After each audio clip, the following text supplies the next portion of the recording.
And I now give the floor to the Syrian Arab Republic, please. شكرا. I thank you, Mr. President. Allow me, at first, Mr. President, to welcome Her Excellency, the Foreign Minister of Pakistan, and to welcome her, and to express our gratitude to the sisterly state of Pakistan for this initiative to hold and chair this important meeting that has been dedicated to discussing the issue of counter-terrorism. Terrorism is a scourge that all member states have pledged to combat. I also like to thank the permanent mission of Pakistan for the concept paper that has been presented in this regard. I take the opportunity of this meeting to express on behalf of my government, express our deepest condolences to the government and people of Pakistan as over the terrorist act in Quetta, which has killed dozens of innocents. Our sympathy, Mr. President, our sympathy with Pakistan, both government and people, stems from our belief in principle in the need to combat terrorism as a collective and comprehensive entity, and it also stems from a painful reality that today struck the University of Aleppo. A cowardly terrorist act that targeted the students of Aleppo University as they sat for their midterm examinations.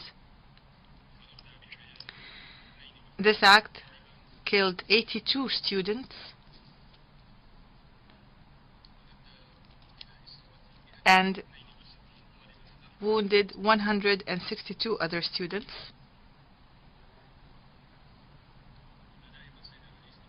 Mr. President, we have always said that the terrorist armed groups in my country always take advantage of a Security Council meeting to perpetrate a terrorist act inside Syria. And this is indeed what happened today, perhaps for the 10th or 20th time since the crisis in my country began.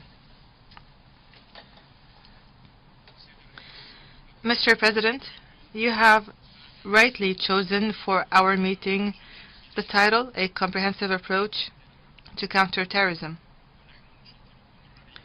We fully share your opinion on the merits of your choice of this title because today we are more than ever in need of this comprehensive approach in combating terrorism. And there are broad similarities between the tools and techniques that have been used and are still being used by terrorists in many states, many member states, and those used today in my country. The question is that how many of the trans-border foreign terrorists who are currently active in Syria had a role earlier in the killing and injuring of civilians in many other countries? And how many of those terrorists practicing their terrorism in Syria today will move on in the future to other areas, just as happened in the recent past and what is happening today? Anyone who believes that they are able to get the genie out of the lamp of terrorism can put him back. Anyone who believes that they can manipulate the genie of terrorism in such a way are misguided and deluded, because those who play with terrorism will one day fall victim to this terrorism. And despite the late international recognition of the existence of armed terrorist groups, some of which are affiliated with Al-Qaeda, committing the most horrific crimes in my country, Syria, there are still some states that continue publicly in their policies supporting these terrorist organizations by providing financing, arming, training, harboring, and issuing fatwas, as well as offering these groups political and media support. Today, Mr. President, I will give an example of this media coverage, and this is a practical example. Today,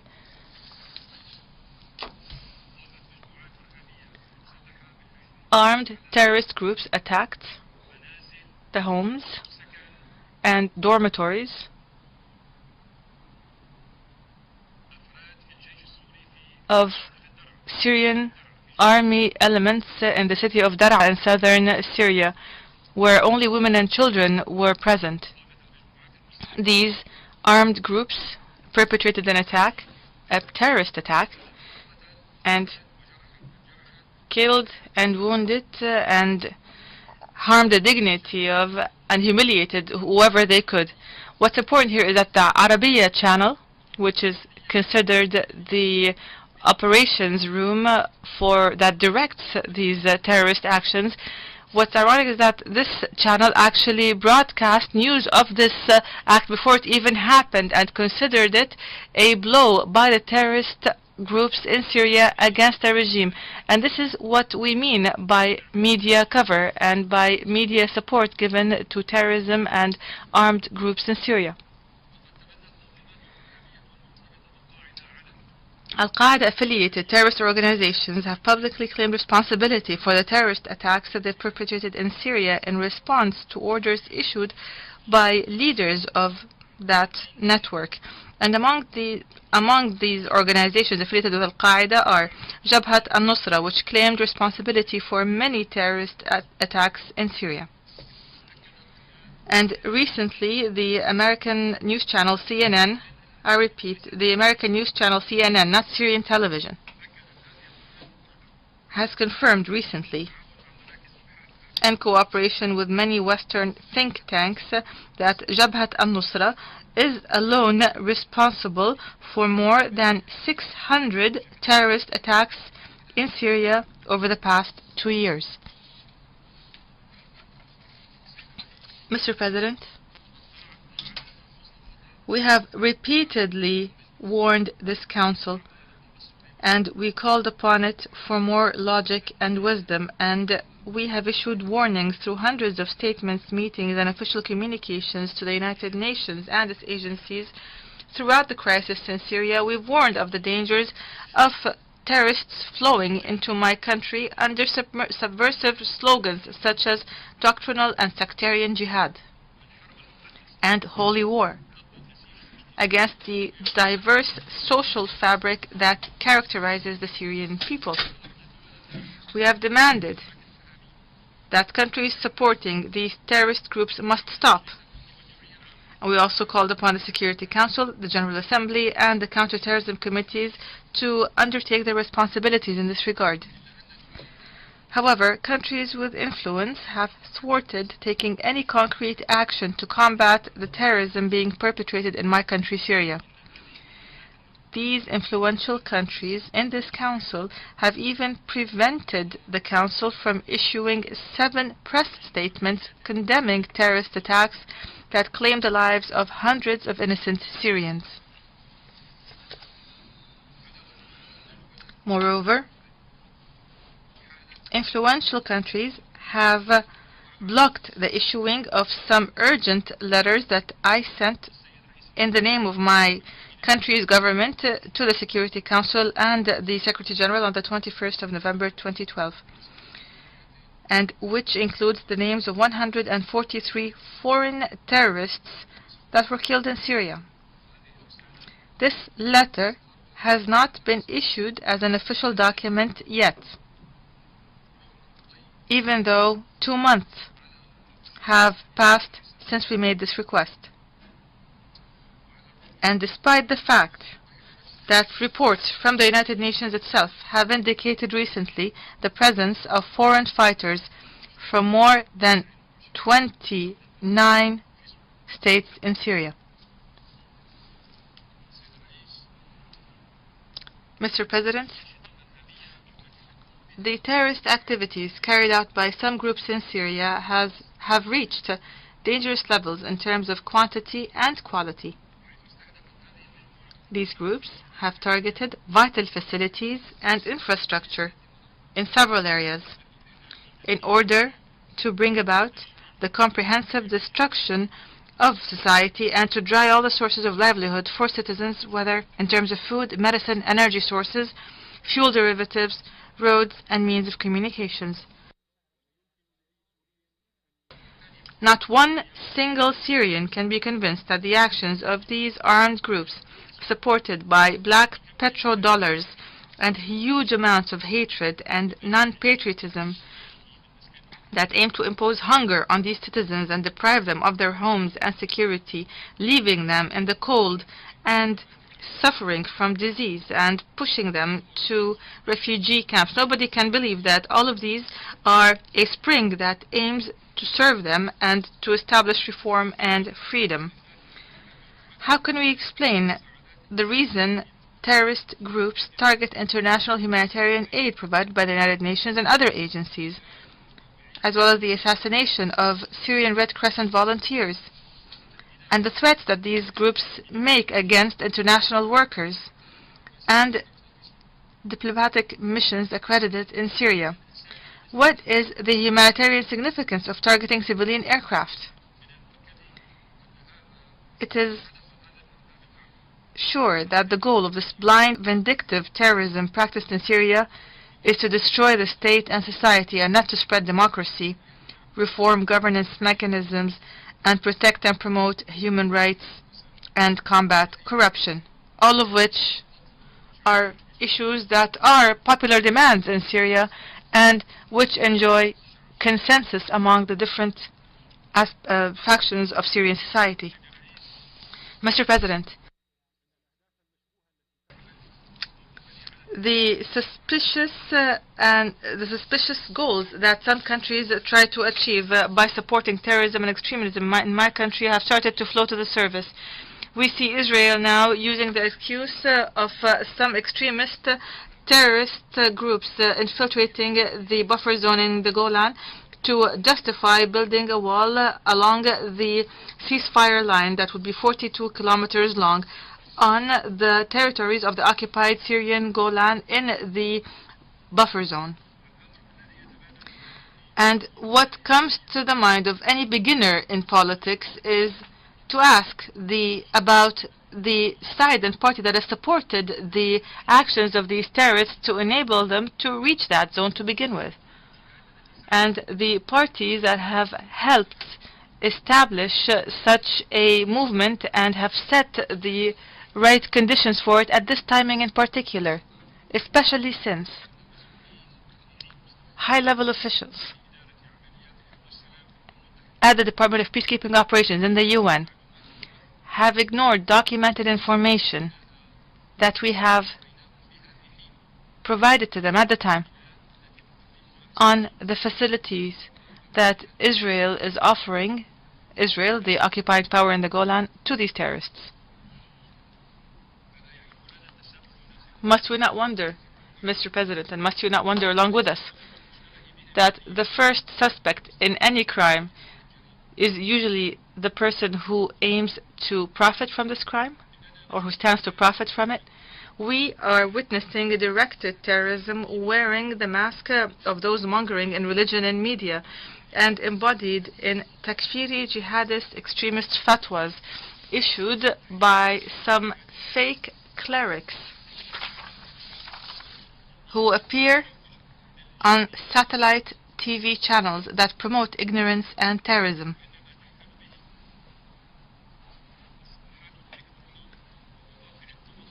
The great amount of incitement for terrorism and alleged jihad in Syria and other Arab and Western countries that is rampant on the web and especially on online social networks must lead us to reflect carefully on the seriousness of the United Nations efforts to address the use by terrorists of the internet and means of communication to spread their ideas and mislead young innocents. One must wonder, Mr. President,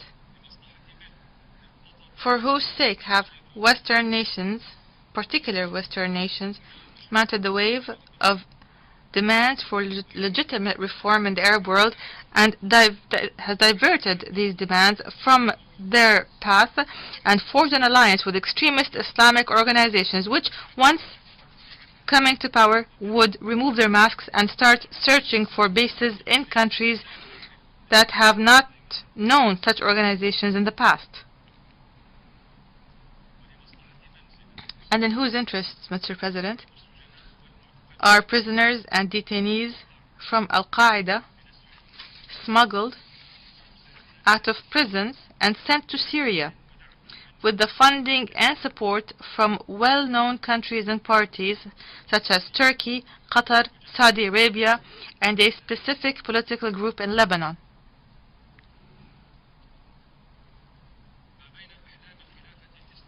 Between the dreams of an Islamic caliphate that some aspire to and the dreams of reviving the Ottoman Sultanate, among others, as well as the theory of creative chaos among a third party, nations are suffering and monuments are destroyed and wisdom is slaughtered on the altar of extremism.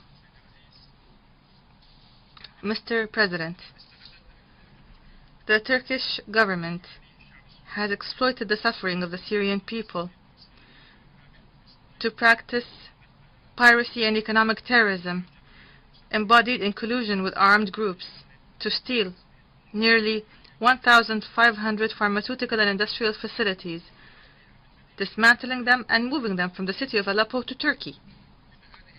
These criminal acts,